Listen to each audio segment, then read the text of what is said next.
It's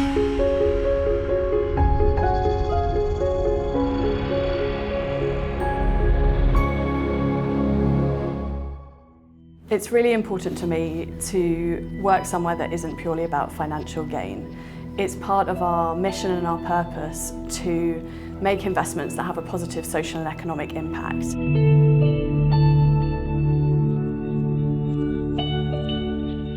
Urban regeneration is about the renewal and repurposing of our towns and city centres across the UK.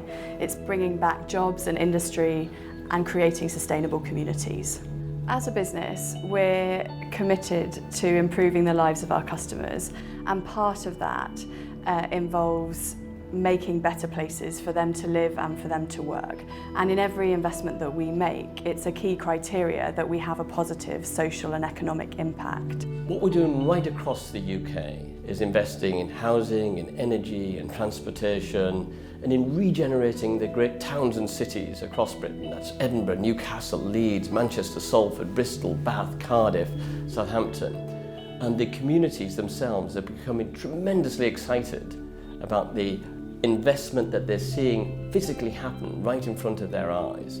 Real jobs that pay better wages, that allow people to provide better for their family, and with a big local multiplier effect that's lifting all the boats in society and not just a few.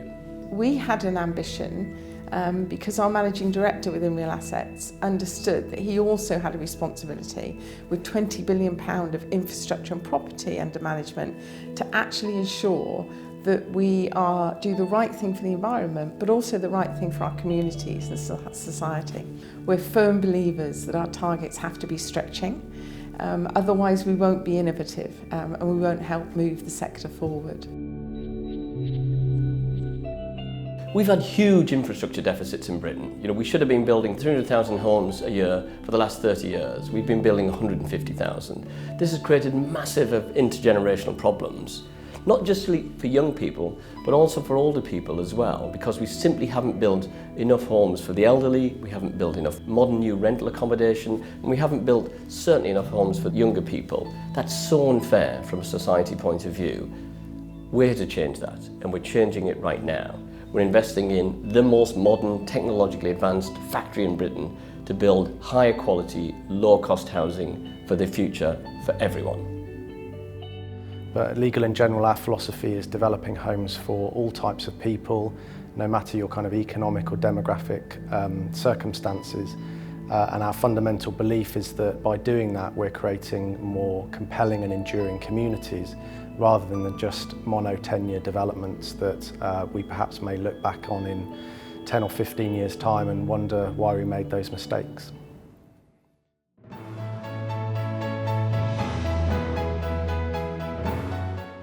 Technology is going to have a profound impact on everybody's life.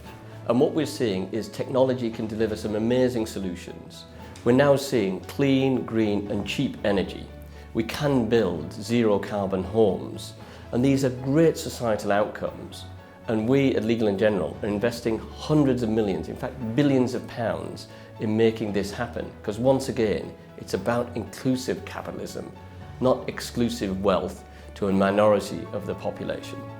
We set very challenging energy targets. And as part of that, then the design teams are incentivised to create the most energy efficient building. And that depends on the site. It could be a mixture of renewable energy, it could be a mixture of using energy really effectively, so good control systems, good lighting systems and good equipment. And it has to be the right balance for the building and obviously for the financial case to stack up and mean that the building will make money for the investors at the end of the day as well. We're looking to invest in technologies, businesses and physical assets and infrastructure that can deliver clean energy, clean power, heat and transport to communities both in the UK and potentially globally. We have invested in wind power that is already delivering renewable energy to the grid. We've invested in a technology business that manages the storage and deployment of that energy for consumers. And we've also invested in a solar technology business looking to enhance the efficiency of solar panels and thereby reduce the cost of solar power We believe that every penny we invest must count in creating a clean energy system that is affordable, accessible and meets the needs of our current generation and for future generations to come. It's important in our view to understand that there are no universal solutions to improving the way that we generate and use energy and moving to a low carbon and a clean energy future.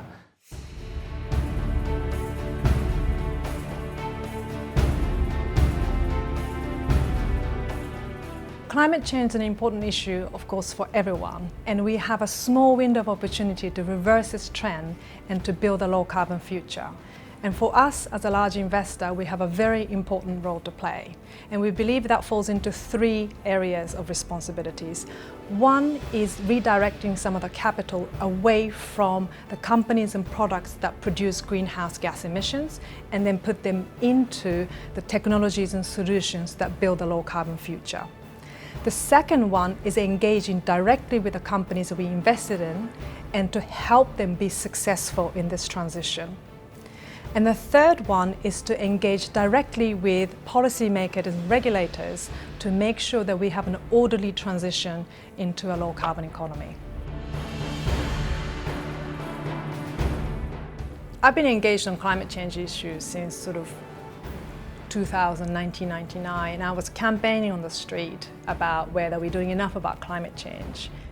But also I found myself in a job in finance, and I thought there was a massive gap between finance and what we're trying to achieve, as a society. What I thought was that we can play a much bigger role as part of the financial community to come up with solutions to this huge problem like climate change. And that's what I've been working on for the last 10 years, to say, surely financing a low-carbon future is good for our money as well. And what we found is a lot of the people are starting to engage on this topic and say, actually, I want to take a part in this transition, and we believe there's a real financial case to doing that.